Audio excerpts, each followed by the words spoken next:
మహాభారతంలోని కొన్ని ఆదర్శ పాత్రలలో ఈరోజు ద్రౌపదిని గురించి తెలుసుకుందాం.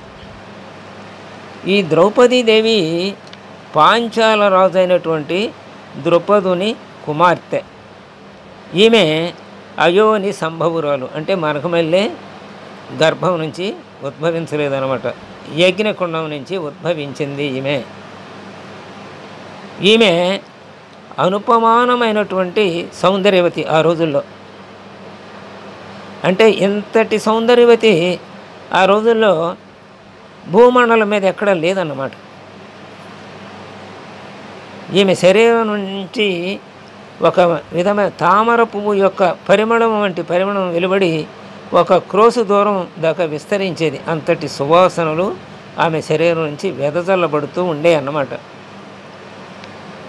ఈమె జన్మించినప్పుడు ఆ సమయంలో ఆకాశవాణి ఏమందంటే, ఈమె దేవతాకార్య సిద్ధి కోసం, అలాగే క్షత్రియ లోక సంహారం కోసం ఉద్భవించింది. అంటే ఆమె యొక్క జన్మ లక్ష్యం ఏమిటంటే అపారమైన క్షత్రియ సంహారం.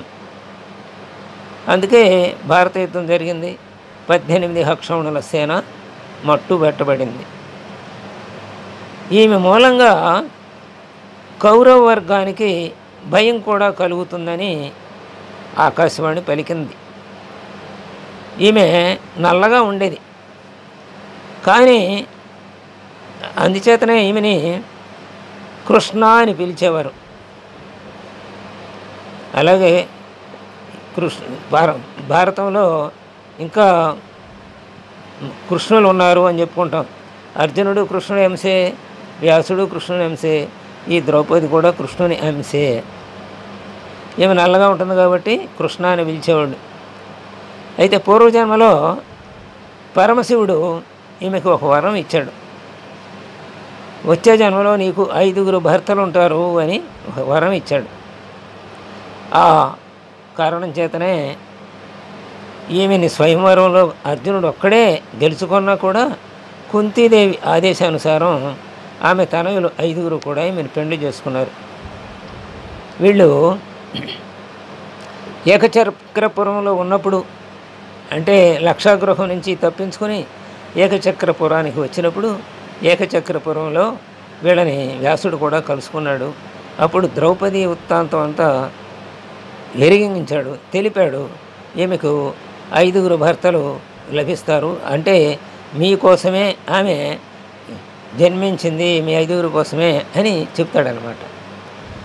ఆ తర్వాత అక్కడ అర్జునుడు సంపాదించిన ద్రౌపదుడు తిరస్కరించిన వ్యాసుడే నచ్చజెప్పి ఆమెకు పూర్వజన వృత్తాంతం అంతా తెలియవరిచి 5 భర్తలు అయ్యేటట్టు 5 పెళ్లి చేయడానికి ద్రౌపదుడిని ఒప్పిస్తాడనమాట వ్యాసుడు.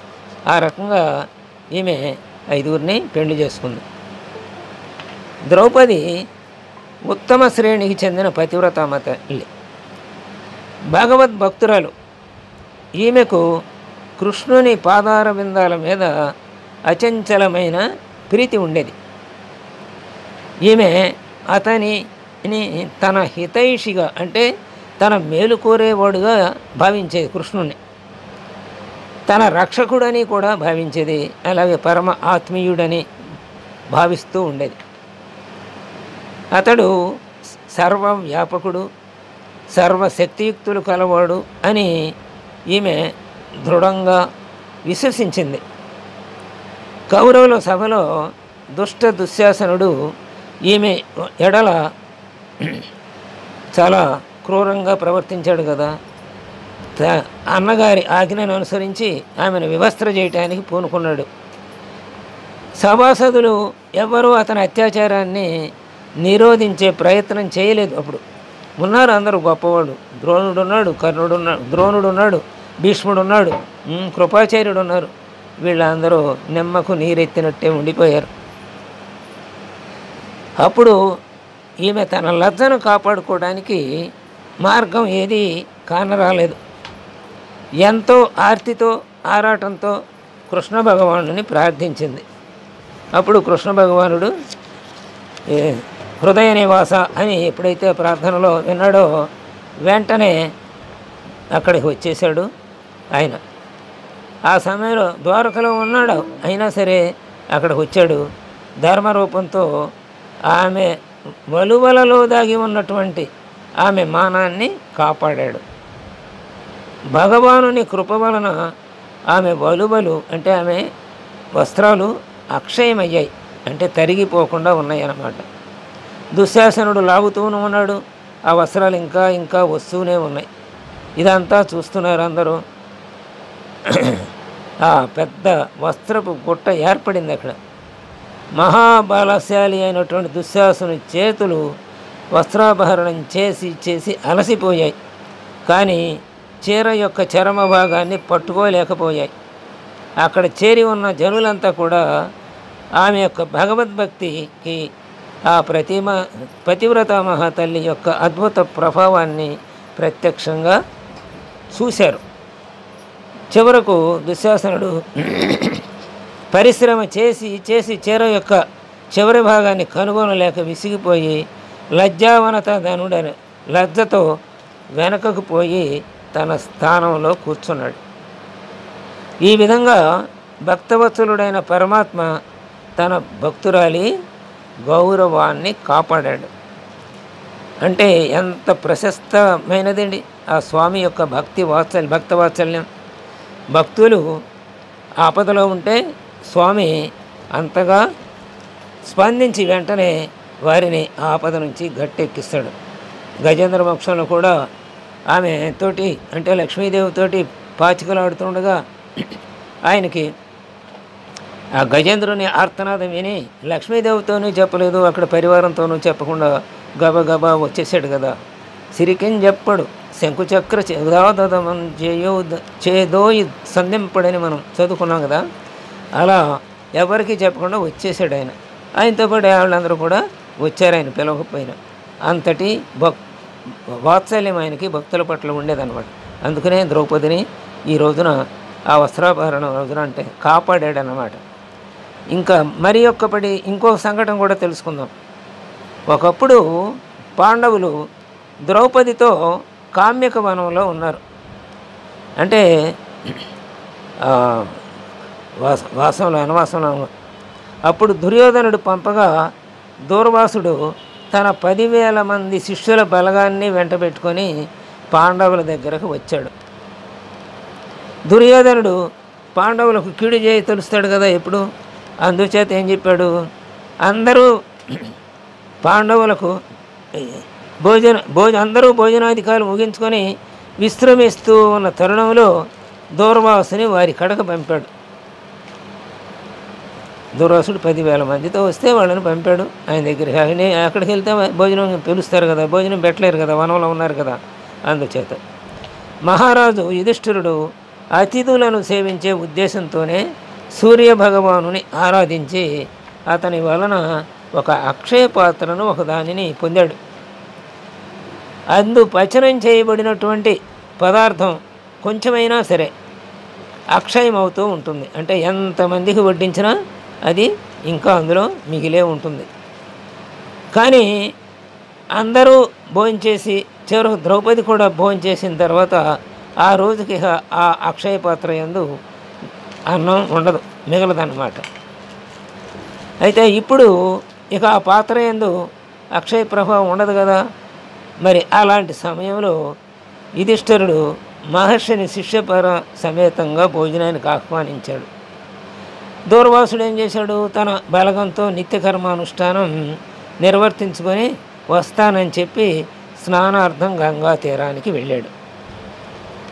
దూర్వాసుడు ఎక్కడికి వెళితే అక్కడ ఒక విశ్వవిద్యాలయమే సాగిపోతుందా అన్నట్టుగా శిష్యులతో వస్తాడు. అంటే అంత శిష్యరికం ఉందన్నమాట, అంత శిష్య బలగం ఉంది ఆయనకి. ధర్మరాజు వారందరినీ ఆహ్వానించాడు. మహర్షి కూడా ఆ ఆహ్వానాన్ని మన్నించాడు. ఆ తర్వాత ద్రౌపది భోజనం ముగించేసింది. ఈ విషయం ధర్మరాజుకు తెలియదు. ఇక ఆ రోజు ఆ పాత్ర నుండి భోజన వ్యవస్థ లభించదు. మరి ద్రౌపది ఈ విషయం విని చింతాక్రాంతురాలైంది. వెంటనే ఒకవేళ ఆయన భోజనానికి వచ్చే సమయానికి భోజనం వడ్డించకపోతే దుర్వాసుడు అసలే కోపిష్టి కదా, శపిస్తాడు అని తలుచుకుంది, ఆరాటపడిపోయింది. అందులో అతని కోపం లోక ప్రసిద్ధి కదా. ఆ విపత్తు నుంచి ఇప్పుడు తప్పించుకోవాలి ద్రౌపది. అందుచేత ఉపాయం ఏమీ తోసల. అప్పుడేమనుకుందంటే వెంటనే మరి ఆర్తత్రాణ పరాయణుడైనటువంటి కృష్ణుణ్ణి తలచింది, కృష్ణుణ్ణి ప్రార్థించింది. ఆ ప్రార్థన మన్నించాడు, ఆయన వచ్చాడు. శ్రీకృష్ణ భగవానుడు మరి సర్వాంతర్యామి కదా, అందరి మనోగతాలు ఆయనకి తెలుస్తూ ఉంటాయి. అందుకనే ఆ క్షణానికి అక్కడికి చేరుకున్నాడు. అతనిని చూచింది ద్రౌపదికి. చూచిన తర్వాత ద్రౌపదికి ఎగిరిపోయే ప్రాణాలు మళ్ళీ నిలబడ్డట్టు అనిపించింది అన్నమాట. అలాగే మునిగిపోతున్న పడవకి ఆధారం దొరికినట్టు, మునిగిపోతున్న వాడికి ఆధారం దొరికినట్టు అనిపించింది. ఇప్పుడు ద్రౌపది ఏమందంటే సంగ్రహంగా విషయమంతా కృష్ణుడికి చెప్పింది. అప్పుడు కృష్ణుడు ఎంతో తొందరను ప్రదర్శిస్తూ ఆమెతో అన్నాడు, అమ్మా ఆ మాటలన్నీ తర్వాత చెప్పవచ్చు, కానీ ముందు నాకు తినటానికి ఏమైనా పెట్టమ్మా అన్నాడు. ఆకలిగా ఉంది అన్నాడు. చాలా దూరం నుంచి వచ్చాను కదా, అలసాను, కాబట్టి వెంటనే నాకు ఏదైనా తినటానికి పెట్టు అన్నాడు. మరి అసలే అక్కడేమీ లేదు పెట్టడానికని ఆ ఆలోచనలో ఉన్న ఆమెకి ఈ మాటలు విని సిగ్గుపడింది. అతనికి బదులు చెప్పలేదు. ఇక ఒక్కొక్క మాటగా నెమ్మదిగా చెప్పటం ప్రారంభించింది. నేను ఇప్పుడే భోంచేశాను, ఇంకా దాంట్లో నుంచి మళ్ళీ ఏ పదార్థం ఉండదు అని చెప్పింది. అప్పుడు ఏమన్నాడంటే ఆయన, ఏం పర్వాలేదు కానీ ముందు అసలు ఆ పాత్ర నాకు చూపించు అన్నాడు. ద్రౌపది పాత్రను తెచ్చి కృష్ణుడి చేతిలో పెట్టింది. కృష్ణుడు ఆ పాత్రను చేతిలో ఉంచుకుని ఆమూలాగ్రం పరిశీలించాడు. దానికి ఒక పక్కన ఒక కూరాకు లోపల అంటుకొని ఉంది. దానితో అతను ఏం చెప్పాడు, దాన్ని తీసుకున్నాడు, నోట్లో పెట్టుకున్నాడు. తన కూరాకుతో జగదాత్మస్వరూపుడు యజ్ఞభోక్త అయిన పరమేశ్వరుడు వెంటనే తృప్తి చెందుగాక అని పలికాడు. ఇక అనంతరం అతడు సహదేవుని పిలిచాడు. వెళ్ళి దుర్వాస మహర్షిని ఆ శిష్యభక్తాన్ని పిలుచురా, భోజనాలు వడ్డిద్దామన్నాడు. అరే గంగా తీరానికి వెళ్ళారు కదా స్నానానికి, వాళ్ళందరినీ పిలిచాడు. వెళ్ళి పిలవటానికని వెళ్ళాడు సహదేవుడు. అక్కడ ఒక్క ముని కూడా కనపడలేదు. వెంటనే శ్రీకృష్ణుడికి తెలుసు కదా విషయం, అంటే పరమాత్మకే కడుపు నిండింది. ఆ సమయంలోనే ఈ గంగా తీరంలో గంగలో స్నానం చేస్తున్నటువంటి దూర్వాసుడికి వారి శిష్యులకు అందరికీ కూడా భోజనం తిన్న అనుభూతి కలిగిందనమాట. ఇంకా అప్పుడు ఏమిటి ఎలా జరిగింది మనకని ఒకళ్ళు చూసుకుంటూ ఉన్నారు. ఇక మారు మాట్లాడక అక్కడి నుంచి వెళ్ళిపోవడమే శ్రేయస్కరం అనుకున్నారు. ఎందుకంటే ఇంతకుముందు భక్త అంబరీషుని విషయంలో పరాభవం చెంది ఉన్నాడు కదా దుర్వాస మహర్షి. కాబట్టి భగవద్భక్తుల విషయంలో జాగ్రత్తగా ఉండాలి, ఇదొరటి మళ్ళీ మనం ప్రవర్తించకూడదు. మళ్ళీ ఇప్పుడు అక్కడికి వెళ్ళి వాళ్ళని భోజనం పెట్టమంటే మనమే అవమాన పాలవుతామేమో అని చెప్పి అక్కడి నుంచి శిష్యులతో సహా చెప్పకుండా వెళ్ళిపోయాడు. అట్లా ఆ సమాచారం అక్కడ ఉన్న ఇతర మహర్షుల వలన సహదేవుడికి తెలిసింది. అతడు మరలి వచ్చి ఆ విషయం ధర్మనందనకి తెలియజెప్పాడు. ఈ విధంగా కృష్ణుని యందు ద్రౌపదికి ఉన్న భక్తి కారణంగా పాండవుల నెత్తి మీద నుండి ఒక మహాభయంకరమైన విపత్తు తొలగిపోయిందన్నమాట. ఈ విధంగా ఆ పరమపురుషుడు తన శరణాగత వాత్సల్యాన్ని ప్రకటించాడు. రేపు మిగతా భాగం చెప్పుకుందాం. స్వస్తి.